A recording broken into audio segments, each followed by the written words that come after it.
So, the Association of BellTel Retirees really helped launch Retirees for Justice to take on the lobbying responsibilities both at the state level and the federal level. And it's been an amazing partnership. I started working with the Association of BellTel Retirees in 2011 when Verizon announced that they were kicking 41,000 retirees out of the pension plan and transferring them over to a group annuity contract with Prudential. Tom Butler came to me and said, "Hey, Eddie, what happened after this? What happens to their pensions?" And so we started talking, and he's been working with the association since its conception.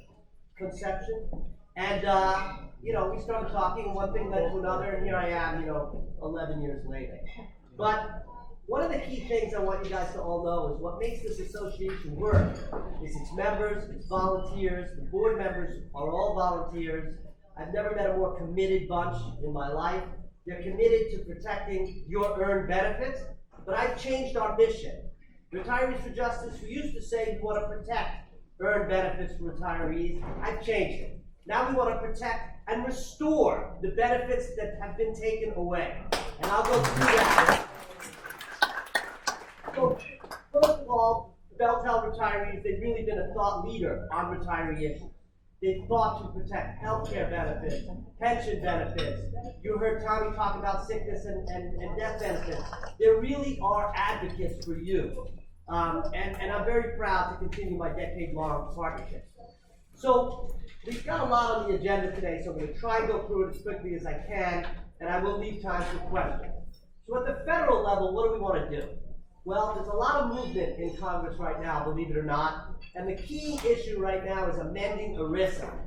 ERISA was enacted in 1974, and it was meant to protect workers and retirees. Unfortunately, it's been eroded.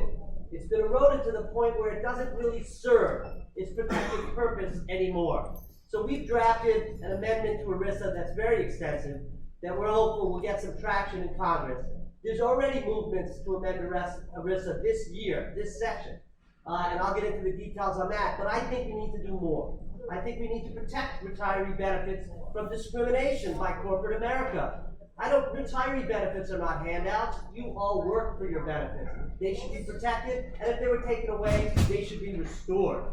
So what we're working on now, in addition to what's going on in Congress, we're working on educating members of Congress about what happens when pensions get transferred to insurance companies, about how regulation needs to prevent retirees from being put at risk. It's unfair to put your pension at risk. And insurance companies are regulated at the state level, not at the federal level, unless Congress specifically acts. And that's what we're asking them to do. We're also working on forging alliances with other retiree groups, most notably with AT&T, but we've also reached out to GE retirees, the DuPont retirees, Chrysler retirees. All of these groups, they're not as well organized as the Association of BellTel Retirees, but they have the same issues. So Retirees for Justice is trying to reach out to them to get more support for our efforts in Washington and at the states. So we also would like to work more with the Pension Rights Center, and you're going to hear later from Karen Friedman, who is an expert on pension rights. And I'm going to leave it to her. I'm not going to steal her thunder, but she'll talk to you about some of the things that they're doing and what they're doing with the Department of Labor. One of the issues that's before Congress right now is amending an interpretive bulletin that dates back many, many, many years to give some details on how do you choose the right insurance company for a pension risk transfer deal. What goes into that? There's some guidance, but there's no teeth to it. There's no requirement that they go through a rigorous study. So we've proposed details that they can use when they choose who's going to take over your pension. All right, pension de-risking. It's big business now. I've been tracking this since 2011. It now it's reached more than $250 billion in liabilities. That's a lot of money. And that's in the hands of a few insurance companies. And they are not regulated the way they should be. And they say that they are, but they're not. So we're working to make sure that there's more scrutiny paid so that your pensions are safe. In 2022, there's already been $21 billion in transactions announced. And that's as of September 30th of this year. And typically the fourth quarter is the biggest year for these deals. The largest single transaction since 2012 was a $16 billion transaction with MetLife and Prudential to cover 100,000 IBM retirees and their beneficiaries. I think 2022 is going to be the biggest year yet for pension risk transfers. What is de-risking? I've spoken to some of you about this before, but a lot of people don't know how it actually works. De-risking is really any decision by a defined benefit plan sponsor to reduce their liability. It can be in the form of offering a lump sum. It can be done with an annuity buy-in, where the annuity is still part of the pension plan, or it could be with an annuity buyout or what we call a lift-out, which is what happened to Verizon. They kicked out 41,000. The Verizon retirees who were kicked out, they will never get a cost of living adjustment. They can't. Once the annuity contract is purchased, the payments are fixed and determined and will not change. So that's got to be something that Congress pays a little bit of more attention to. Why is that? What do retirees lose? They lose the uniform protection that Congress intended under ERISA, all of them. They lose access to the federal courts. Again, the business of insurance is relegated to the states under the McCarran-Ferguson Act that was passed in 1945. That was done because if you had a fire in your house in New York and your insurance company was in California, they couldn't get an adjuster to appraise the value of your home. What does that have to do with an annuity contract? What does it have to do with life insurance? Absolutely nothing. There are also no fiduciary standards for investing. When you're in a defined benefit plan, your plan sponsor is a fiduciary. They have to make decisions in the best interest of the plan participants. But remarkably, the decision to kick out 41,000 people, it's not a fiduciary decision under ERISA, under applicable law today. That's got to change. It has to be a fiduciary decision. In addition, retirees don't get annual disclosure statements anymore when it's in a pension annuity. They don't get anything. No disclosure. Nothing. And more importantly, you lose the Pension Benefit Guaranty Corporation coverage. I've got some slides that I would show you, but I'm gonna make them available to you later that shows the difference in the coverage amount. All right, so when you look at the difference between what you have under a federally protected pension and what you have under a group annuity contract, the key issue is you lose ERISA, you lose that fiduciary role, and you lose the PBGC.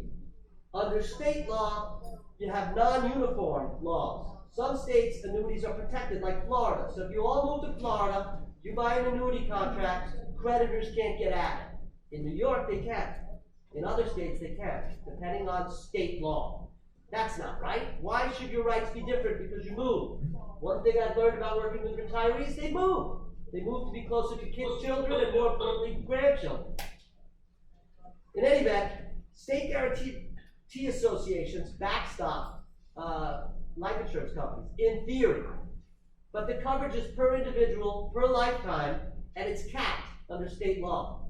Guarantee associations can only assess their members, and those assessments are limited based on how much premium the insurance company writes in any given year.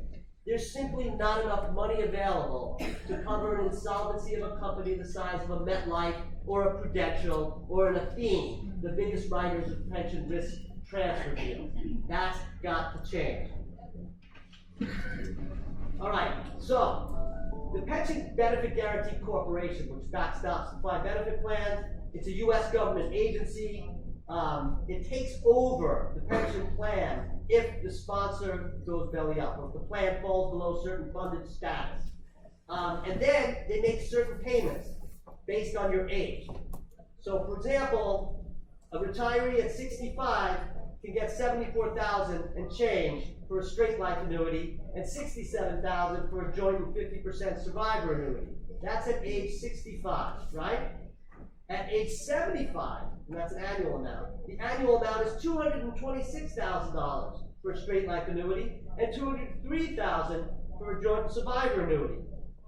Every year from 65 to 75, the benefits increase. And these benefit numbers get approved by Congress annually. Now, under state law, what do you get? You have these guarantee associations. They provide coverage up to set amounts. Those amounts range from $250,000 per individual per lifetime, not annual, lifetime. And the maximum guarantee association coverage amount is $500,000. There's 4 states that have that. New York is one of them. In any event, guarantee association coverage is determined by your state of residency at the time of insolvency or impairment of the insurance company. And the large insolvencies of insurance companies are coordinated by a group called NOLGA. Now, I have a chart that I'm going to make available to all of you. You can email Steph Baker. She'll send you my presentation. It shows the difference in chart form of when guarantee associated coverage runs out compared to PBGC coverage. When the insurance industry says that the coverage is similar, they're lying. Okay, so you can see that line that goes up and up and up. It continues to go up. These lines, when they stop, that's when guarantee association coverage stops. The important thing is to understand this and to make sure that members of the state legislatures understand them when we promote new bills, which we are going to get to later. You guys need to care for a couple of reasons, though, beyond just the difference in coverage.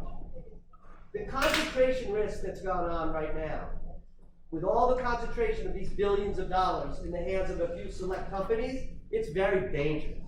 No company is too big to fail. My father bought Lehman Brothers bonds because his investment advisor told him it was a blue chip company and it was a lock, and the bonds would always be there until they weren't. That's the problems we're looking at. The other thing is insurance companies lack real oversight when it comes to how they manage their finances. They outmatch their regulators. The regulators can't keep pace with their financial shenanigans. And what do I mean by financial shenanigans? They offload risk to wholly owned subsidiaries. It's a circle. The company that writes the policy takes credit for reinsurance with an affiliate. That affiliate doesn't hold the same assets in reserve as the regulated company is supposed to hold. But they get to hold less capital that they can distribute to shareholders, pay salaries, and do whatever they wish, and they're putting retirees at risk. That's got to stop. More importantly, what's happening now and what's gotten Congress's attention is private equity funds have started buying up insurance companies and insurance assets. The company I mentioned earlier called Athene is wholly owned by Apollo, one of the largest private equity funds in the world. Apollo was founded off of policyholder dollars that were stolen from the executive life companies that went into liquidation. Apollo was run by Leon Black, close ties to Jeffrey Epstein. I don't think he has policyholder interests at heart. But it's not just Apollo, Blackstone, Fortitude Group Holdings, Empower, Resolution Re. All of these companies have billions and billions and billions of dollars taking over insurance company assets. That's got to be more carefully scrutinized. So, some people call it the Bermuda Triangle in some of these companies, because what they do is they have an insurance company that writes annuities and life insurance. They have a related asset manager that invests the money, and then they have a reinsurance company, sometimes located in places like Bermuda or other places that are regulation light. We like to refer to that as the Bermuda Triangle. So we're trying to shed more light on that with Congress, and they're starting to pay attention now. And I think the reason they're paying attention is because the amount of money that's going into the insurance companies and insurance assets is really staggering. We've been a big part of trying to educate Congress. We're continuing to do that. But the amount of liabilities that have been transferred from household names like Hewlett-Packard, Lockheed Martin, IBM, as I mentioned before, General Motors, Verizon, you get the picture. These are all of the great companies that this country is made up of, and they're all transferring liabilities in ways that are somewhat suspect. Okay, in last year we met with Prudential to discuss their business in particular and how that impacts the retirees going forward who've been de-risked, the 41,000. We were assured there's been no change in the group annuity business. They're still active in pension risk transfer business, which was confirmed by their committing $8 billion to the IBM deal. And by the way, they're doing that deal with MetLife, but they're the sole administrator. So MetLife has some money in it, but Prudential's managing the whole process. And Prudential has given us assurances that they're going to make good on their pension payouts.